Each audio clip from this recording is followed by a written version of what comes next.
Welcome. This is James Corbett of the Corbett Report with your eye-opener report for BoilingFrogsPost.com. As we have examined in this special series of eye-opener reports on psychological warfare in recent weeks, psychological operations, or Psyops, are every bit as vital to military strategists today as they ever were. In fact, in this age of 24/7 online access and the possibilities of new battlegrounds in the information battle space that it affords, Psyops may be even more important than they have ever been in winning the hearts and minds, or at least confusing and stupefying the hearts and minds of enemies the world over. In some ways, this is precisely the point. Psyops by their very nature tend to rely on mechanical and technological trickery to deceive enemies or sneak propaganda past their defenses. Some of the greatest military victories in history did not involve fighting or bloodshed at all, but merely intimidation through demonstration of technological superiority. During the conquest of Gaul in the 1st century BC, Julius Caesar encountered the problem of securing the eastern border of his newly acquired territory from marauding Germanic tribes. The tribes would raid Gaul when the opportunity arose and retreat back behind the natural barrier of the Rhine River before Roman forces could retaliate. To solve this problem, Caesar put the unparalleled engineering know-how of ancient Rome into a project that had never before been attempted: bridging the Rhine. With ingenious technology, including winch-driven stone pile drivers, and the brute manpower of 40,000 legionaries, Caesar not only accomplished the impossible, he accomplished it in an astonishing 10 days.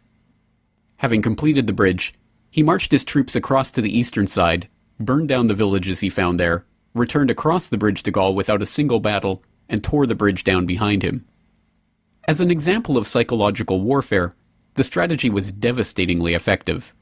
Without the loss of a single one of his troops, Caesar had effectively demonstrated the awe-inspiring might of the Romans, and the message was not lost on his enemies.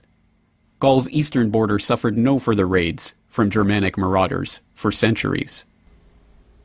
Although the technology has changed in the ensuing 2,000 years, the basic strategy of terrorizing an enemy via technology remains intact.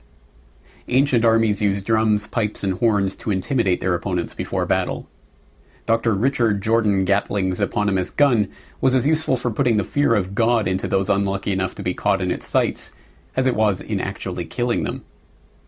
Hitler's Blitzkrieg, or lightning war strategy, was a combination of intimidation and technological superiority that helped the Nazis gain the upper hand in the early years of World War II. The much-touted shock and awe strategy of the American invasion of Iraq in 2003 employed the same concept. Enemy resistance can be drastically reduced by a sudden, overwhelming display of technology and force. As technology has grown ever more sophisticated, however, so too has the ambitions of these psychological operations grown. Whereas traditional psyops have attempted merely to intimidate, bewilder, or demoralize enemies into laying down their arms, modern technologies have opened up the possibility of actually controlling the mind of an opponent directly through electronic, chemical, or other means.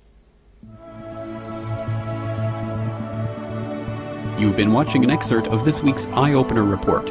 To continue watching the report, please log into BoilingFrogsPost.com.